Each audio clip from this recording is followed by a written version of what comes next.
Defense Secretary Pete Hegseth is under heavy scrutiny after CBS News and other outlets learned he shared attack plans in a second Signal group chat with his wife, brother, and personal attorney on the same day as a different Signal chat that inadvertently included a journalist. White House Press Secretary Caroline Leavitt was asked about Hegseth at Tuesday's briefing. The Secretary of Defense is doing a tremendous job, and he is bringing monumental change to the Pentagon. And there's a lot of people in this city who reject monumental change, and I think, frankly, that's why we've seen a smear campaign against the Secretary of Defense since the moment that President Trump announced his nomination before the United States Senate. CBS News Chief White House correspondent Nancy Cortez joins us now. Nancy, how is the White House managing this fallout? Does it believe there are broader problems within the Pentagon? Lindsay, they are closing ranks behind Secretary Hegseth. They say he is in no danger of losing his job.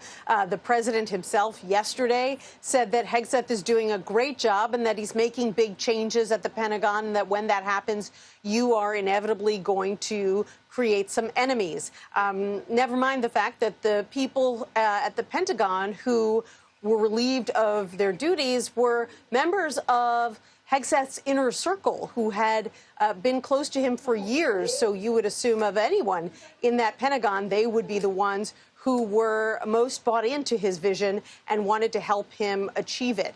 But right now, the White House is making a much bigger deal about the fact that the Signal chats were leaked than about the fact that the Signal chats took place in the first place, where Hegseth appeared to share sensitive, if not classified, information with others. Where do we stand, Nancy, in the investigations into these Signal chats? And do we know whether this second chat, including his wife, brother, and personal attorney, are a part of that? It's really unclear where the investigation goes from here. We've gotten indications that the investigation is closed at the Pentagon now that these individuals have been removed from their positions. But then Hegseth was doing a cable interview today, and he seemed to suggest that perhaps the Department of Justice might investigate. One of the men who is close to Hegseth, who lost his position, did an interview himself where he said that he wasn't involved in leaking anything, and feels that he was pushed out for other reasons, for policy reasons. So I don't think we've heard the end of this, but in terms of a formal investigation, it's really not clear right now, Lindsay, exactly what is going on. Okay, Nancy, let's turn to trade. How much progress has been made on trade negotiations with other nations, particularly China?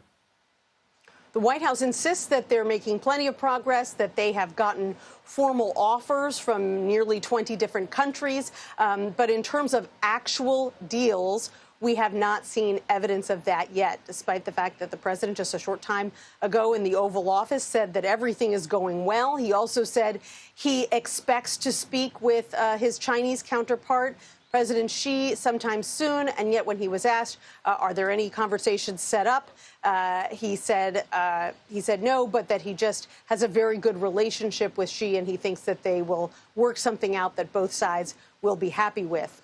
But the Chinese don't appear as confident of that, and that may be one reason that there aren't any calls on the books just yet. What do we know about Secretary of State Marco Rubio announcing plans to reorganize the State Department?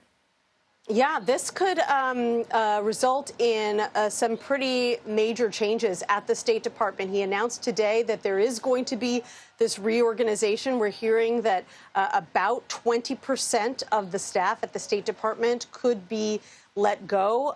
His undersecretaries have been tasked with figuring out who should stay and who can go in their various departments, and some 130 offices around the world could be closed.